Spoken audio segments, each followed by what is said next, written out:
Voilà, donc nous saluons tous nos frères et sœurs qui nous écoutent aux quatre coins de la planète, la petite planète, amen, et celle vers laquelle nous allons est nettement plus grande, amen, et nous bénissons le Seigneur pour la nouvelle terre, amen, les nouveaux cieux que le Seigneur a préparés pour chacun d'entre nous.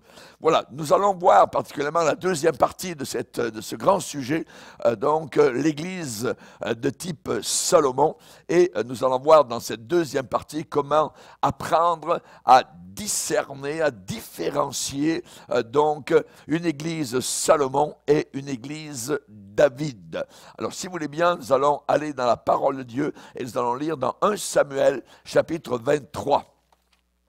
1 Samuel chapitre 23, nous allons lire quelques paroles de David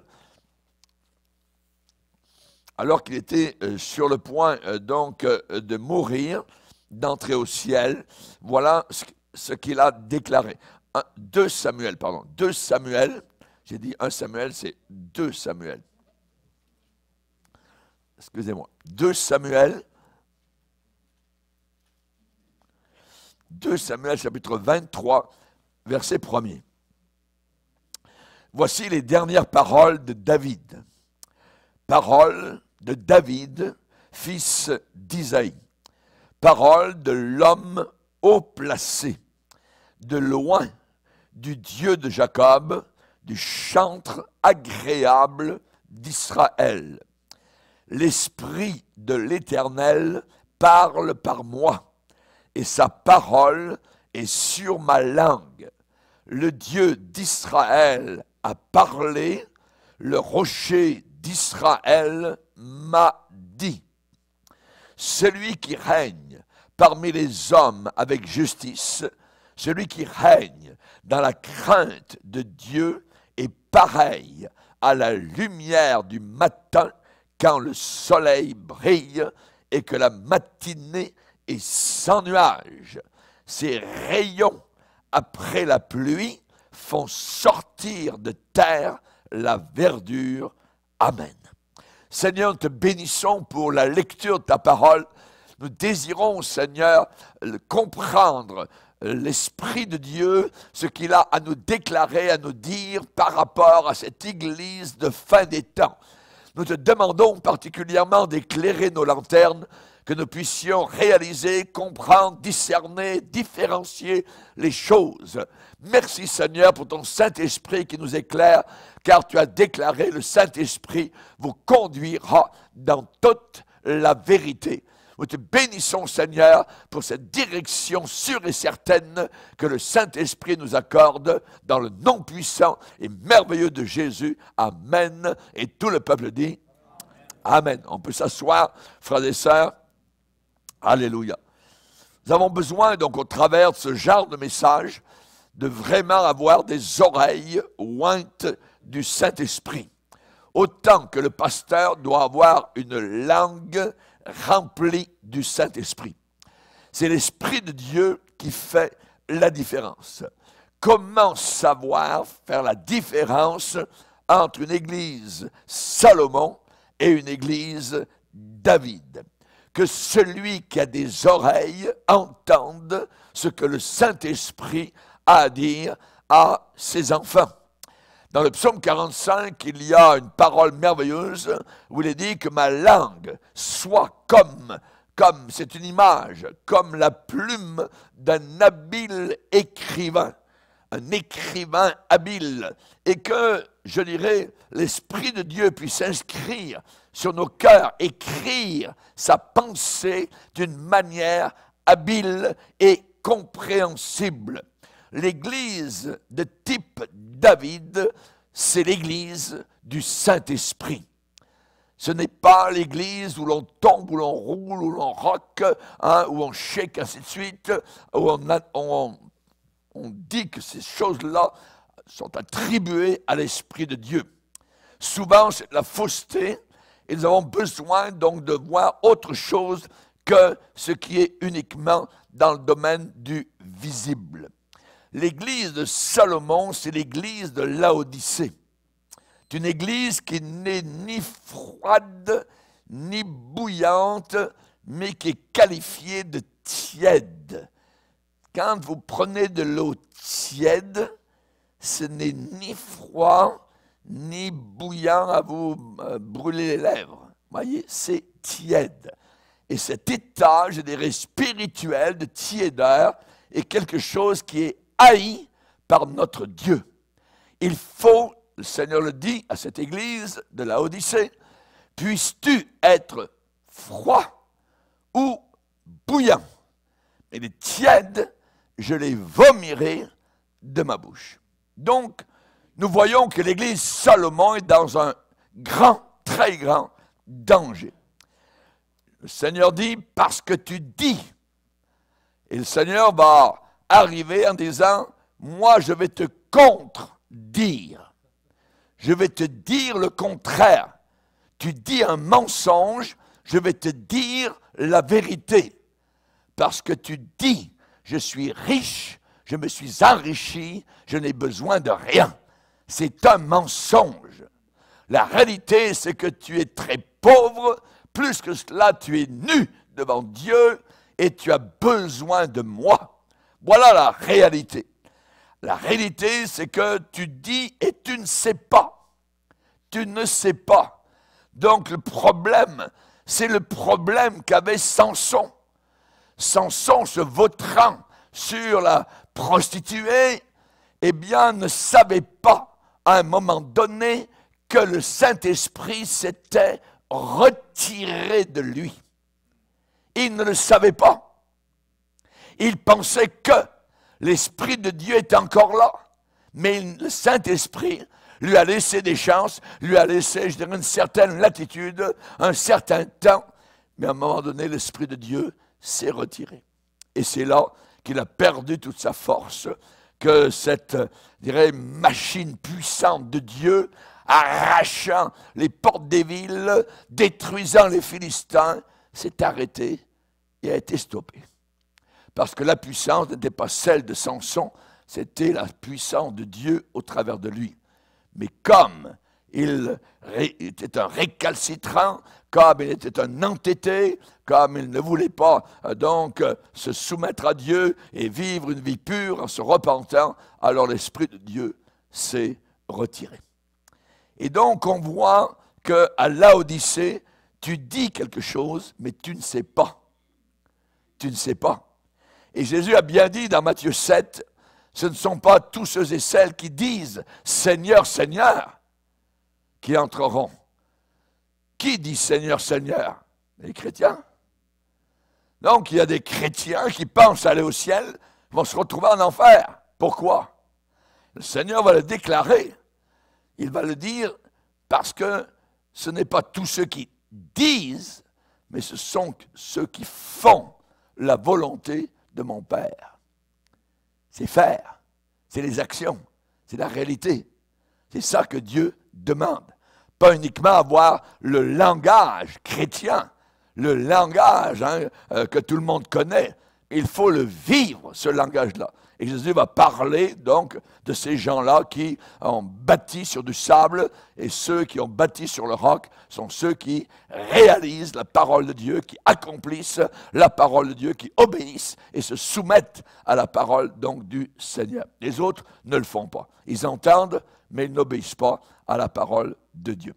L'Église du Saint-Esprit va toujours entendre le cri de la repentance. Tout le temps.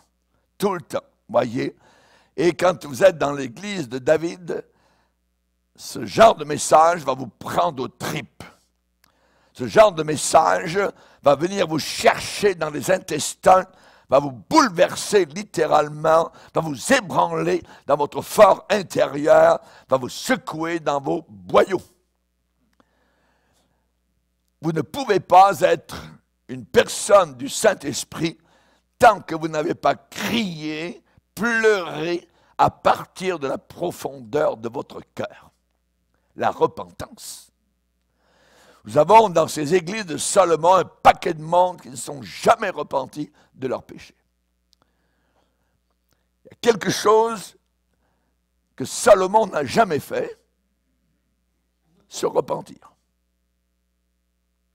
David, nous le voyons, c'est très connu, Il s'est repenti, il a écrit même des psaumes, psaume 32, psaume 51, des psaumes de repentance. Salomon a écrit aussi, mais nous ne voyons jamais Salomon se repentir. Dans les églises de Salomon, le message de la repentance n'est pas annoncé. Le message contre le péché n'est pas annoncé. Le message sur l'enfer éternel n'est pas annoncé. Vous ne lisez jamais dans la Bible que Salomon a crié à Dieu à partir de ses tripes. Lorsque Salomon a fait la dédicace du temple, une merveille du monde à Jérusalem, il était debout devant la foule cette journée-là, dans ses robes royales. Il a prié une prière majestueuse, pleine de grâce, une prière haute, en couleur, très sincère, précise et d'une très belle apparence. Tout était en ordre, mais ce n'était pas un cri du cœur. Ce n'était pas un cri venant de son cœur. Cette prière qu'il a faite ne pénétrait pas son propre cœur. Il a exhorté cette journée-là toute l'assemblée, ces milliers de personnes, le jour de la dédicace, où tout le monde était réuni. Qu'est-ce qu'il leur a dit? Salomon a dit que votre cœur soit tout à l'Éternel, notre Dieu, comme il l'est aujourd'hui, pour marcher dans ses lois, observer ses commandements. Salomon connaissait très bien les commandements de Dieu. Il connaissait les statuts du Seigneur auxquels il a fait référence. Il connaissait les ordres de Dieu. Il connaissait les injonctions du Seigneur. Et parmi ces commandements-là, qu'il connaissait très bien, eh bien, il y avait des avertissements donnés pour les rois d'Israël. Par exemple, on va le lire, Deutéronome 17. Deutéronome 17.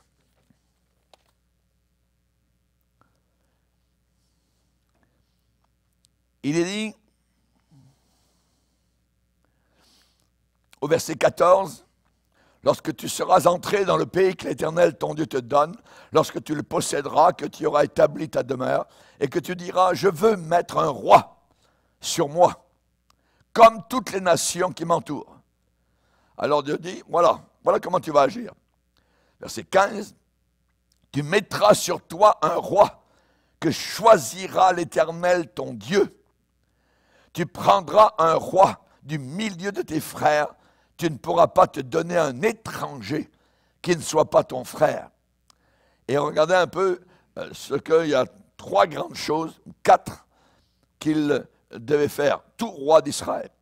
Mais qu'il n'ait pas un grand nombre de chevaux et qu'il ne ramène pas le peuple en Égypte. Ça veut dire fermer les frontières avec l'Égypte pour avoir beaucoup de chevaux. Car l'Éternel vous a dit, vous ne retournerez plus par ce chemin-là. Donc, première chose, pas beaucoup de chevaux. 17, deuxième demande pour un roi, qu'il n'ait pas un grand nombre de femmes, afin que son cœur ne se détourne pas et qu'il ne fasse pas de grands amas d'argent et d'or. C'est les 3 premières choses qui étaient demandées à un roi. Pas beaucoup de chevaux, attention aux femmes, attention à l'argent et à l'or.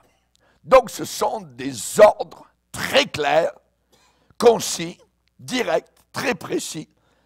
Et on voit que très vite, dès que Salomon est devenu roi, il les a violés tous les 3.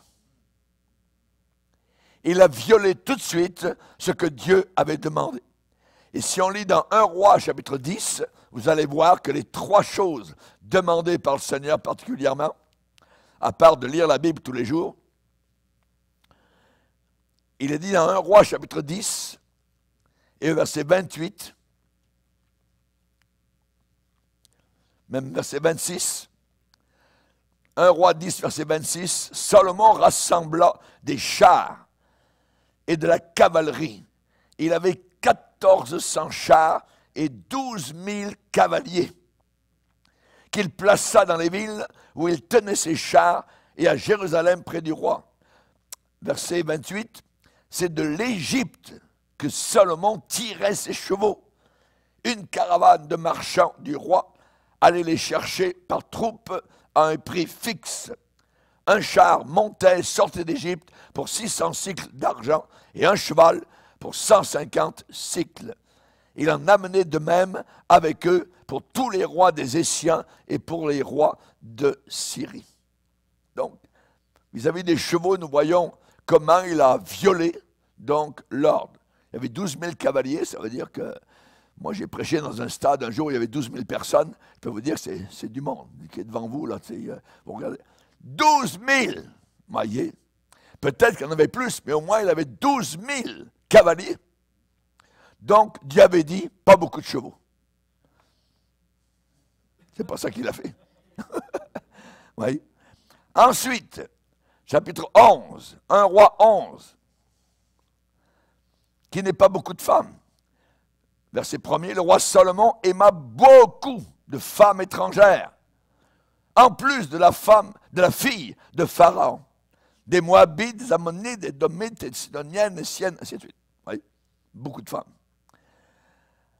Chapitre 10, verset 27, qu'il n'est pas beaucoup d'argent, ni d'or. Verset 27, le roi rendit l'argent aussi commun à Jérusalem que les pierres. Maï. Il y avait autant d'argent à Jérusalem que des pierres. En Israël, si vous allez un jour en Israël, moi je ne suis jamais allé, mais on dit qu'il y a des pierres partout. Il y a des pierres, il y a des pierres, il y a des pierres. Ouais. Il a rendu l'argent à Jérusalem aussi commun donc que les pierres. Exactement le contraire de ce que Dieu avait déclaré. Et lui, sa prière qu'il a dite, le jour de la dédicace du temple, marcher dans les lois de Dieu, observer ses commandements, ayant un cœur tout entier à l'Éternel. Il dit les bonnes choses, mais ces choses-là n'ont aucun effet sur sa vie. Aucun effet sur sa vie, parce qu'il n'avait aucune conviction de péché dans son cœur. Et plus loin, il dit, Salomon fit ce qui est mal aux yeux de l'Éternel et ne suivit pas pleinement le Seigneur comme David, son père. Comme David, son père. Là où il n'y a pas de prédication ointe du Saint-Esprit, il n'y a pas de conviction de péché. Il n'y a pas de conviction de péché. Il n'y a pas de cœur tout entier à l'Éternel. Et donc, il n'y a pas de marche totale, pleine avec le Seigneur. Dieu regarde la planète Terre et il cherche des gens qui sont tout entiers à lui. C'est ce que la Bible nous déclare. Salomon a péché sans aucun remords. Il a transgressé, il a écrasé les lois de Dieu, les commandements de Dieu, sans avoir aucune conviction de péché. Même si en même temps, il prêchait contre le péché. On a dans des églises certains pasteurs qui prêchent contre l'homosexualité et qui sont eux-mêmes pris dans l'homosexualité. C'est Salomon. C'est l'église de type Salomon. Salomon pouvait lire dans les Écritures, ne pas aller en Égypte, ne pas aller acheter beaucoup de chevaux. Tout de suite, immédiatement, il commençait à négocier pour acheter des milliers d'étalons racés, des milliers de chevaux et des nouveaux chars. Il savait que Dieu disait le contraire. Salomon pouvait entendre un homme de Dieu prêcher, attention, un roi ne doit pas avoir une multitude de femmes pour lui. Immédiatement, Salomon sortait. Il allait visiter un harem pour prospecter, pour avoir de nouvelles femmes, nouvelles épouses, nouvelles concubines en perspective. Salomon n'avait aucune évidence de tristesse, aucun signe de repentance. Il était engagé ouvertement dans tous les péchés grossiers de l'immoralité, de l'impudicité, de la fornication. Il l'a écrit lui-même. Qu'il a trouvé ses délices avec les délices des hommes, des femmes, en grand nombre, dans l'Ecclésiaste. Et ensuite, après avoir fait cela, il pouvait tout de suite retourner dans ses appartements, dans sa chambre, dans son bureau, dans son palais royal, dans sa maison royale, et écrire un nouveau chapitre du livre des Proverbes. Il pouvait tout de suite, après avoir fait ce que je viens de déclarer, composer des nouveaux cantiques pour le Seigneur. Comme nous avons des gens qui ont écrit des beaux cantiques et qui un jour ont dit, il faut que je sorte du garde-robe, il faut que je vous le dise, je suis un homosexuel. Mais j'aime le Seigneur et je vais au ciel. C'est ça qui se passe dans les églises Salomon. Les cantiques sont très bons. Il y en a un qu'on chante ici qui est très beau et on va continuer à chanter parce qu'il est très beau. Mais il a été composé par un homosexuel qui venait d'une église type Salomon. Salomon a vécu exactement ce qu'il a déclaré lui-même. Quand il parle des femmes, et celui qui est séduit par les femmes, il est comme le bœuf qui va à la boucherie. Mais c'est toi, Salomon. Comme un fou qu'on lie pour le châtier. Mais c'est toi, Salomon. Comme l'oiseau qui se précipite dans le filet. Mais c'est toi, Salomon. Et la Bible dit qu'il a mis Dieu en colère, le Dieu qui lui était apparu 2 fois. Donc, l'important, ce n'est pas uniquement de bien connaître la parole de Dieu. Oui, c'est très bon. Mais il faut obéir. C'est l'obéissance. L'obéissance à la parole de Dieu. La Bible déclare vis-à-vis de ce domaine d'impudicité, qu'est-ce que la Bible dit? Bois les eaux de ta citerne. Occupe-toi de ton foyer. Occupe-toi de ta femme, ton épouse. Bois les eaux de ta citerne, les eaux qui sortent de ton puits. Tes sources doivent-elles se répandre au dehors? Tes ruisseaux doivent-ils couler sur les places publiques? Que ta source soit bénie et fais ta joie de la femme de ta jeunesse. Biche des amours, gazelle pleine de grâce, sois en tout temps enivré de ses charmes, sans cesse épris de son amour. Et pourquoi, mon fils, serais-tu épris d'une étrangère? Mais lui, il a écrit ça. Il a aimé les femmes étrangères. Il a écrit des bonnes choses, mais lui-même ne vivait pas ce qu'il écrivait. Pourquoi embrasserais-tu le sein d'une inconnue? C'est triste à mourir dans ces églises de type Salomon. Indifférence totale vis-à-vis du péché. Indifférence totale. Et là, évidemment, dans l'église de David, ce n'est pas du tout la même chose. Dans l'église genre David, il y a de la tristesse quand il y a de la repentance authentique. Il y a des cœurs brisés pour avoir péché contre Dieu. L'église de David n'est pas parfaite. L'église de David ressemble parfois à l'église aux Corinthiens. On sait que David a commis adultère. David a tué un mari qu'il voulait voir en dehors de son champ d'action.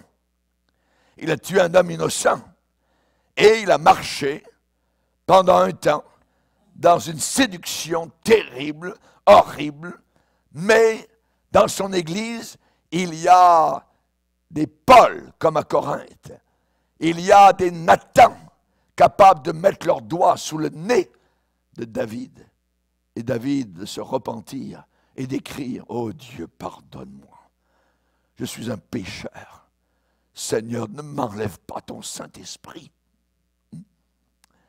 Après avoir péché, David a lancé un cri déchirant de repentance qui venait du tréfonds de son cœur. « Lave-moi!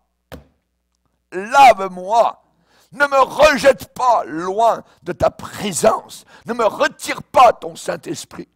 Pourquoi a-t-il dit cela avec tellement d'émotion? Parce qu'il connaissait son prédécesseur, le roi Saül, à qui Dieu avait retiré son esprit et qui finalement s'était suicidé.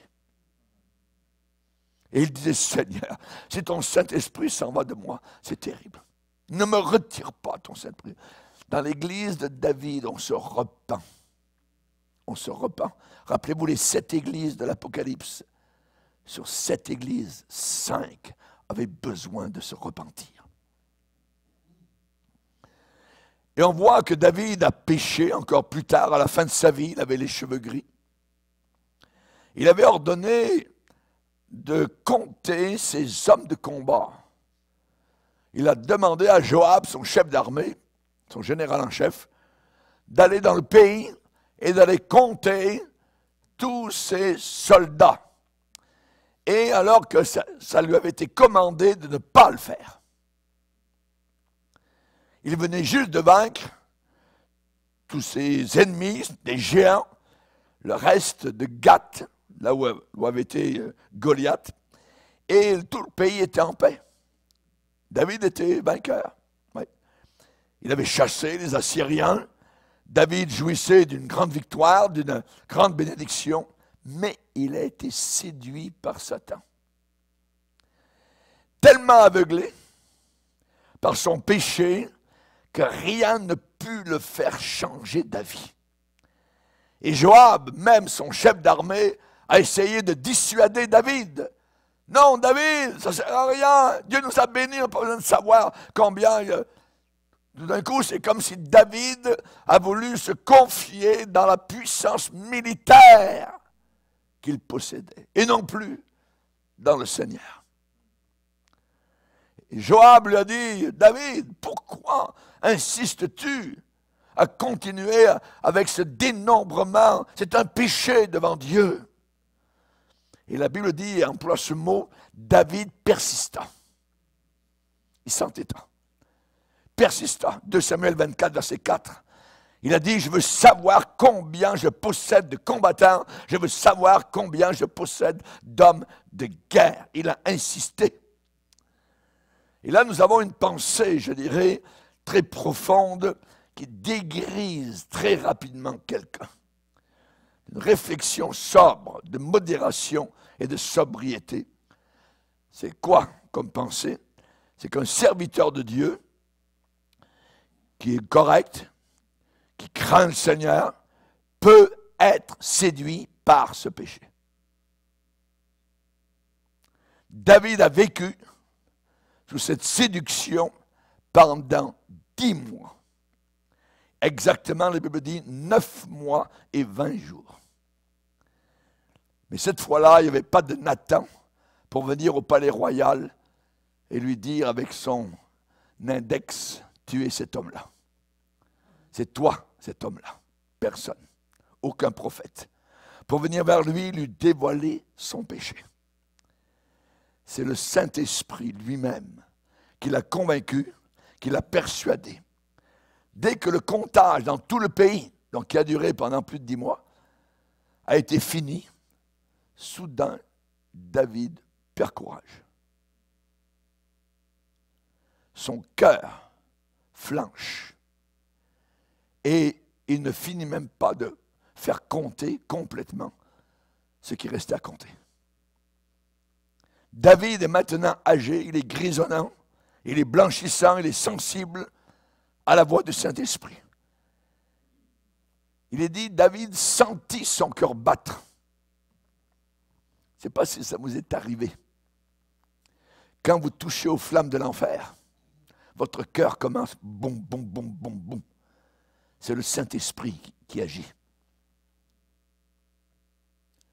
David sentit battre son cœur. Et il a dit, j'ai commis un grand péché. Pardonne mon iniquité, Seigneur. J'ai agi en fou, en insensé. Son cœur s'est mis à battre très fort dans sa poitrine. Et en hébreu, il a dit d'une certaine manière, oh Dieu, je suis blessé dans mon cœur parce que tout ce que j'ai fait contre toi, je n'avais pas besoin de faire ce dénombrement de soldats. C'est une des marques de l'église de David. Un cri à déchirer le cœur. Oui, il y a des chrétiens qui tombent. Oui, il y a des chrétiens et des chrétiennes qui vivent dans la séduction. Mais ces gens-là, dans l'église de David, sont devenus très sensibles à la voix du Saint-Esprit. Et ils n'ont plus besoin d'un homme de Dieu, d'un prophète, d'un pasteur, pour leur dire qu'ils ont péché. Ils le savent tout de suite. Dans l'église type Salomon, on s'en fiche. Le cœur est épais, le cœur est gras, le cœur est insensible. Mais pas dans l'église de type David. Les gens se repentent de leurs péchés avant même que quelqu'un vienne vers eux. Ils se sentent blessés par leurs propres péchés. Mais dans l'église de Salomon, on ne s'occupe même pas du domaine de la séduction. Au contraire, on l'amène dans l'église et on la prouve du haut de la chair. C'est un aveuglement, c'est une ruine. La Bible dit que ceux qui ne continuent pas dans les vertus chrétiennes, c'est Pierre qui dit ça, un chrétien peut devenir aveugle. Aveugle. Il ne voit pas de loin et il a mis en oubli la purification de ses anciens péchés. Pierre va employer une image très suggestive. Ces gens-là sont comme des truies lavés, qui retournent à leur vomissure. Et la Bible dit, c'est Pierre qui dit ça, si après s'être retirés des souillures du monde, ils s'y engagent de nouveau et sont vaincus, évidemment, leur condition dernière est pire que la première avant d'avoir été sauvés. Certains vont dire, ces gens-là n'ont jamais été sauvés. C'est faux. Ils ont été sauvés. Ils ont été sauvés. Ils se sont retirés des souillures du monde. Mais ils s'engagent de nouveau dans les souillures du monde et sont vaincus. Leur condition dernière est pire. Si par exemple, ils prenaient une caisse de bière une fin de semaine, maintenant ils vont en prendre le double. 2 caisses entières de bière. C'est pire. La Bible dit, n'attristez pas le Saint-Esprit de Dieu. Dans l'église de David, il y a un cri pour la délivrance, un cri de tristesse, un cœur blessé pour avoir péché contre Dieu. David a dit, redonne-moi la joie de mon salut. Il avait perdu. Le péché, c'est comme si vous êtes dans une barque et il y a un trou qui est là. Et chouc, l'eau rentre dans la barque. La joie disparaît. La joie s'en va. Et nous avons besoin de cette joie. Cette joie est précieuse. Ce n'est pas notre joie à nous, c'est la joie de Dieu. La joie de la pureté, la joie de la sainteté, la joie d'avoir été sauvé, la joie d'avoir été pardonné, la joie de n'avoir rien payé, que tout a été payé à la croix du Calvaire. Mais avec le péché, cette joie s'en va. Cette joie disparaît. Et David n'avait plus la joie. Il vivait une dépression. Ce qu'on appelle, nous, dépression. Quand vous lisez le psaume 32, vous dites, ce gars-là, aujourd'hui, avec la psychologie, il dit, oh, il est un peu dépressif, David. Ah ouais? Pourquoi il était dépressif? Le péché. Il y a des chrétiens dépressifs à cause du péché, à cause de leur incrédulité, à cause de leurs mensonges, à cause de leurs impuretés. Il dit, je gémissais toute la journée.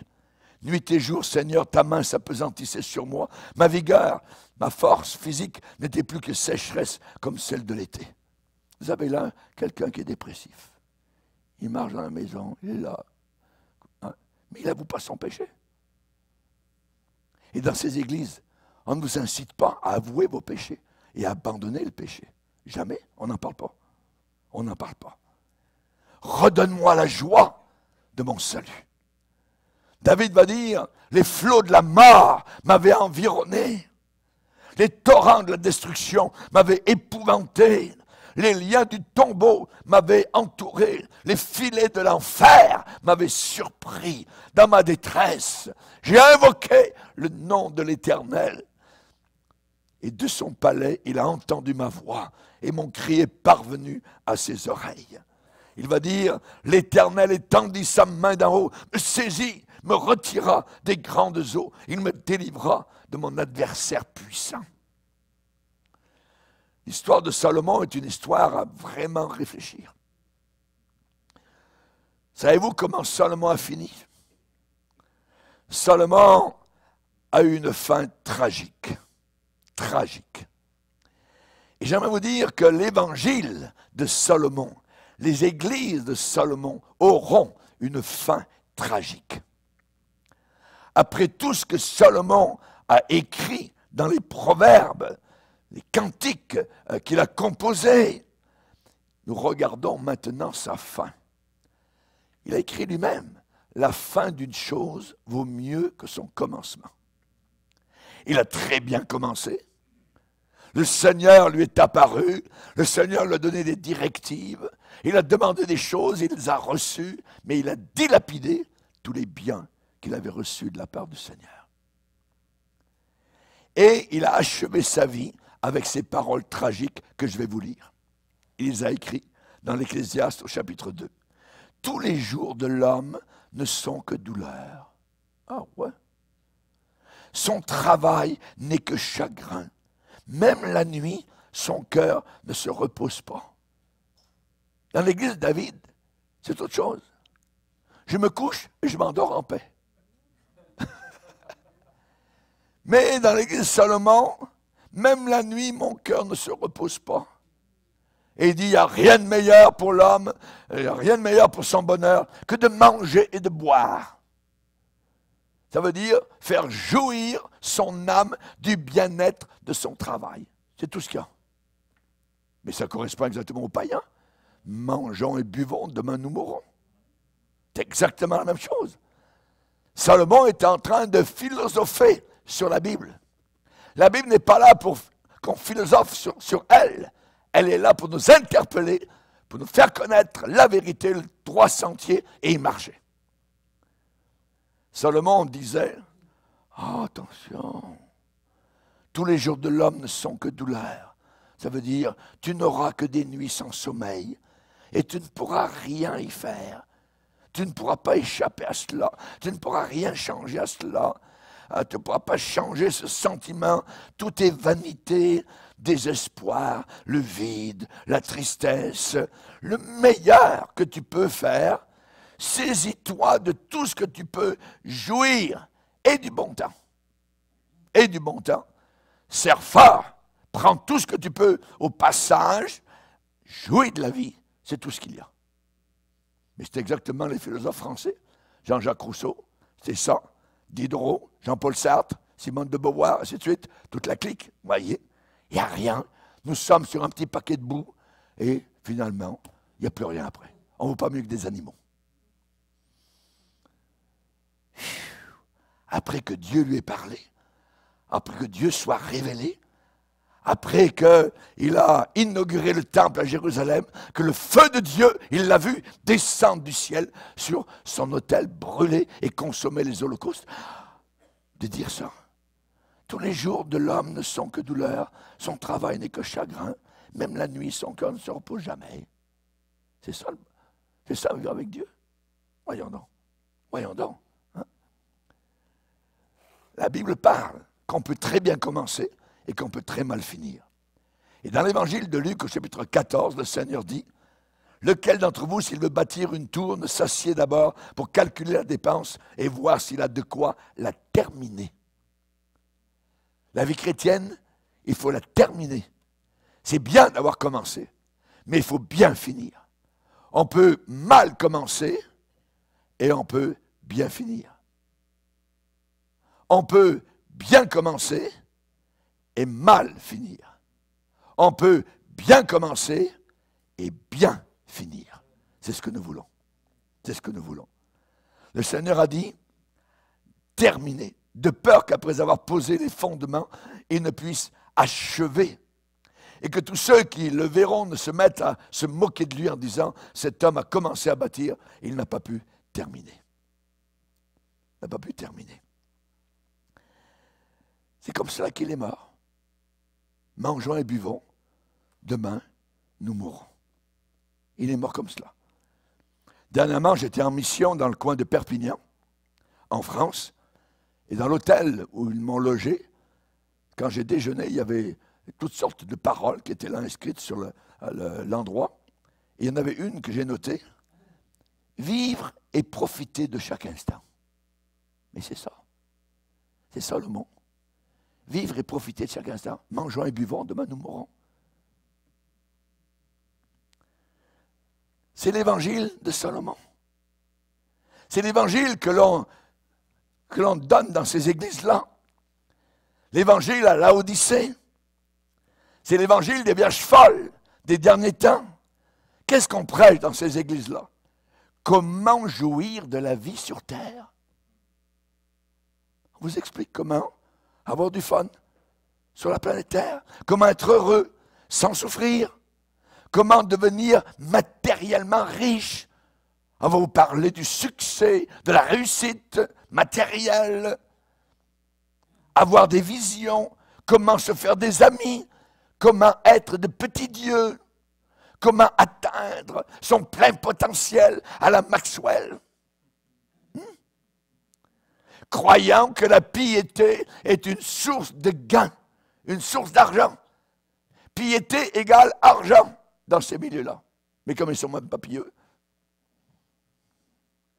Paul va dire, ils ne pensent qu'aux choses de la terre. Ils ne pensent qu'aux choses de la terre. Ils ont pour Dieu leur ventre. Ils marchent en ennemis de la croix de Christ. Leur fin sera la perdition. Attends, là. Leur fin sera la perdition. On parle de gens qui se disent chrétiens. N'avons-nous pas fait des miracles? N'avons-nous pas prophétisé en ton nom? N'avons-nous pas chassé des démons? Je ne vous connais pas, et il va dire la raison, ouvrier d'iniquité. Ouvrier d'onomos en grec, iniquité, c'est-à-dire vous aviez un double visage, devant les gens vous pouviez prêcher assez bien, mais en arrière vous viviez un autre genre de vie. Tout se termine avec Salomon dans l'Ecclésiaste qu'il a écrit. Tout se termine dans le vide et dans le désespoir. C'est ce qu'il dit. Tout est vanité, il répète ça souvent. Tout est vanité. J'ai eu des femmes, j'ai fait ceci, j'ai fait cela, j'ai eu des jardins, j'ai eu des maisons, j'ai eu de l'or, j'ai eu de l'argent, j'ai eu des chevaux. C'est une bulle de savon qui éclate. Il n'y a plus rien. Vide. Beaucoup de personnes finissent leur vie et se posent la question, qu'est-ce que la vie finalement? C'est quoi la vie? Où est-ce que je me dirige? Mais où est-ce que je vais? Et qui suis-je? Crise d'identité. Avec l'évangile de David, c'est différent. Mais toi, ô Éternel, tu es mon bouclier, tu es ma gloire, tu relèves ma tête. De ma voix, je crie à l'Éternel. Il me répond. Le contact est là. Je me couche et je m'endors en paix, car toi seul, ô Éternel, tu me donnes la sécurité dans ma maison. Alléluia. Gloire à Dieu. Si vous avez le Saint-Esprit en vous, si vous êtes rempli du Saint-Esprit, vous allez reconnaître la voix de Dieu. Mes brebis connaissent ma voix et elles me suivent. Et Dieu reconnaîtra votre voix à vous. Et vous pourrez dormir profondément comme un bébé, sans somnifère. Alléluia. Si vous n'arrivez pas à dormir la nuit, ouvrez la boîte à somnifères. La Bible. Lisez 2 ou 3 chapitres et vous allez retourner dans votre chambre en paix et vous allez dormir comme un bébé. Alléluia. Gloire au Seigneur. Il y a une prophétie dans le Nouveau Testament. Ça dit, après cela, je reviendrai et je relèverai de sa chute la tente de David. Je reconstruirai le tabernacle de David qui est tombé. j'en réparerai les ruines, je la redresserai, ça veut dire que je la mettrai debout. Dieu va amener l'église de Salomon à la ruine. Et il va ressusciter l'église de David à partir de ses propres ruines. Cette église militante, combattante, souffrante, alléluia, cette église restante aura une tristesse selon Dieu pour ses péchés. Cette église, David, va crier, va pleurer dans l'angoisse et la repentance. Mais l'église contemporaine, Salomon, apostate, prostituée, des grandeurs terrestres, psychologisées, vaincues par Satan, endormi, sans aucune armure, qui n'attend pas Jésus-Christ et qui est écuménique avec les païens. C'est une vision de gouffre, une vision de vide, de promesses creuses en l'air, des faux prophètes qui cherchent l'argent. Par cupidité, ils trafiqueront de vous au moyen de paroles trompeuses. De paroles trompeuses. Ces prophètes viennent, ils viennent avec des paroles. J'ai une parole. Je suis allé dans des réunions où les gens sont habitués à ce genre de choses et ils ne savent pas qui je suis vraiment. Et à la fin de la réunion, ils disent, « Pasteur, est-ce que vous avez une parole pour moi? » Parce qu'ils sont habitués avec les prophètes faux. Ils ont tous des paroles pour les gens. Je dis, oui, j'ai une parole pour vous, madame. Le Seigneur dit, lisez votre Bible.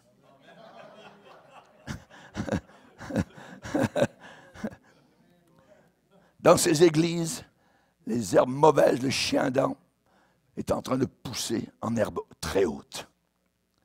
Dans ces églises, des chauves-souris sont installées dans ces bâtiments. Vous avez des homosexuels dans le ministère, mais ils s'en moquent. Mais cependant, leur ruine va arriver. Parce que c'est selon la parole de Dieu. La Bible dit, la voie des pécheurs mène à la ruine. À la ruine. L'évangile de Salomon est prêché aujourd'hui à la télévision.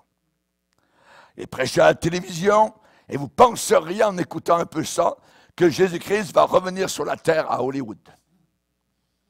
Vous croiriez que Jésus va revenir à Beverly Hills ou au Congo, à Brazzaville, dans une Cadillac quelque part, une couleur noire évidemment, donc, ou une Ferrari, ou une Rolls-Royce, tout ça. Si vous écoutez ce genre d'évangile, c'est ce qui est prêché. Cette image du christianisme, c'est la chose la plus abominable, je dirais, jamais vue et entendue.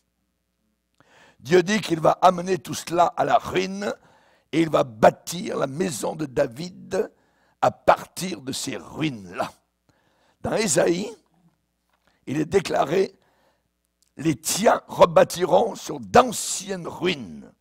Tu relèveras des fondements, des fondations antiques. On t'appellera réparateur des brèches, celui qui restaure les chemins, qui rend le pays habitable. » Ésaïe 58, verset 12. J'aimerais vous dire que le moment va arriver où Dieu va commencer la ruine de ces églises-là. Il va faire en sorte que ça tombe en banqueroute, que ça s'écroule totalement. La Bible dit que la voie de la vérité sera calomniée à cause d'eux. Fini les beaux petits sourires, les sourires phonés, moyés, en coin.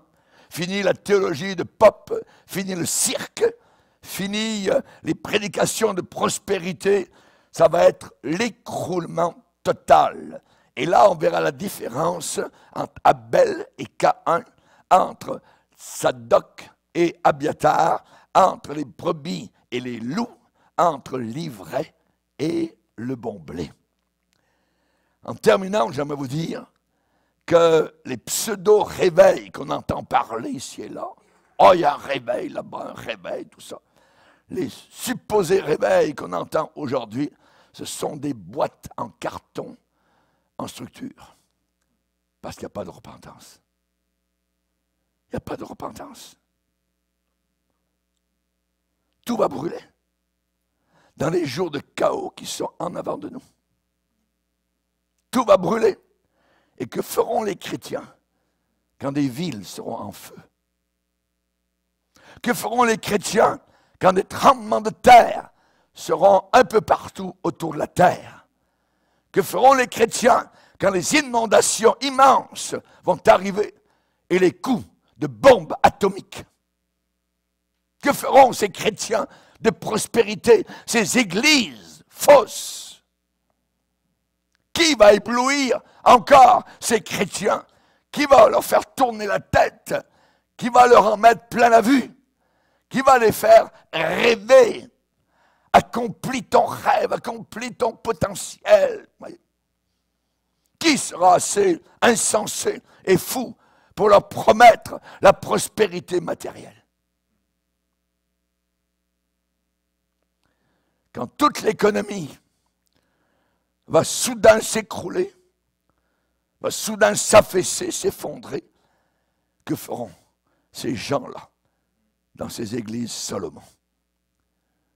Quand je pense aux millions d'avortements, quand je pense au changement de sexe, quand je pense à tous les gens perdus qui descendent en enfer chaque jour, je ne comprends pas pourquoi des multitudes de supposés chrétiens vivent en riant, totalement négligents, insouciants, aucun fardeau pour les perdus, des rétrogrades. Les chrétiens, eux, veulent devenir riches. Ah ouais. Mais c'est un autre évangile. L'apôtre Paul n'a jamais prêché ça. Il a prêché la croix. Il a prêché la crucifixion du moi. C'est le contraire. Et si quelqu'un vous prêche un autre évangile, le mot autre, c'est allos, un autre évangile, quelque chose qui n'est pas l'évangile de la base. La Bible dit que ce pasteur-là, cette église-là, soit maudite. C'est bien écrit, Galates, 1er chapitre. Un autre évangile, une autre sorte de Jésus. Par exemple, Kenneth Hagin a enseigné avec Copeland que si un chrétien est pauvre, il est sous la malédiction. Hein? Est-ce qu'un chrétien qui est pauvre est sous la malédiction? Jamais de la vie. Jamais de la vie. Ces gens-là, Kenneth Hagin, Copeland, déclarent que le salut n'a pas été accompli à la croix, mais que Jésus est descendu en enfer et il s'est battu contre le diable en enfer. Et là, il a finalement écrasé le diable et le salut a été accompli en enfer. Voyons donc. Est-ce que c'est ce que l'apôtre Paul a enseigné? Est-ce que c'est ce que Jean a enseigné? C'est totalement faux. Complètement faux. Mais les gens, ils n'écoutent pas trop, et puis, pourvu qu'on leur promette l'argent. L'argent, l'argent, l'argent. Oui. Les pécheurs, eux, sont attachés à l'enfer. Ils sont aveuglés pour ne pas penser, pour ne pas réfléchir. Vous regardez nos vieux, swing la bottine, voyez? Ils se regardent des sites internet de pornographie. Ils veulent se marier, se remarier, ainsi de suite, toutes sortes d'affaires. Ils ne pensent pas au ciel, ils ne pensent pas à l'enfer. Ils sont aveuglés pour ne pas réfléchir. Ils sont aveuglés pour qu'ils puissent s'endormir et oublier l'éternité. L'éternité. Mais quand arrive un véritable réveil, il y a de la joie. À cause de quoi? De la repentance. Les gens se repentent vraiment. Et il y a une moisson d'âme qui est sauvée. Est-ce que l'on tombe sans se relever? Est-ce que l'on se détourne sans revenir? Il y a plus de joie dans le ciel pour un seul pécheur qui se repent que pour 99 qui disent ne pas avoir besoin de se repentir. Je relèverai la tente de David. Dans les derniers jours, Dieu va bâtir son église parce qu'il vient chercher une église. Il veut faire paraître cette église glorieuse, sans tache, ni ride, aucun signe de vieillissement, sainte, irrépréhensible. Éphésiens chapitre 5. Merci Seigneur pour l'église de David. Alléluia. Plusieurs de vous, peut-être, qui m'écoutez, vous êtes sortis d'arrière-plan en ruine de ces églises Salomon. Soyez assurés, certains, que Dieu va vous utiliser maintenant pour bâtir son église David avec le Saint-Esprit. Et si vous avez un problème récurrent, géant, accablant avec le péché, n'allez pas vers quelques livres, quelques DVD, quelques sites Internet, des médias supposément remplis de sagesse, de connaissances, quelques psychologies chrétiennes. Non! C'est simple, plus simple que ça. Dis tout à Jésus. Dis simplement tout. C'est vers lui qu'il faut aller. Baissons nos têtes et prions. Seigneur, nous voulons nous placer devant toi, le visage penché, courbé, devant le Dieu de la gloire. Nous voulons tout te dire, avec nos genoux pliés. Nous voulons être un chrétien David, un chrétien rempli du Saint-Esprit. Nous voulons crier à toi de tout notre cœur et non pas du bout des lèvres. Nous ne voulons pas seulement connaître la vérité, mais nous voulons vivre la vérité. Merci Seigneur. Nous voulons dire avec David, j'avais mis en l'Éternel mon espérance. Il s'est incliné vers moi. Il a écouté mes cris. Il m'a retiré de la fosse de destruction, du fond de la boue. Merci Seigneur. Au nom de Jésus. Amen. Et tout le peuple dit Amen. Levons-nous ensemble devant le Seigneur. Pour écouter plus de conférences de prédication et d'études bibliques qui ne sont pas disponibles sur YouTube, rendez-vous sur notre site rbmif.org et vous allez accéder à notre menu messages, vidéos, prédications et vous aurez ainsi accès aux messages censurés. Que Dieu vous bénisse.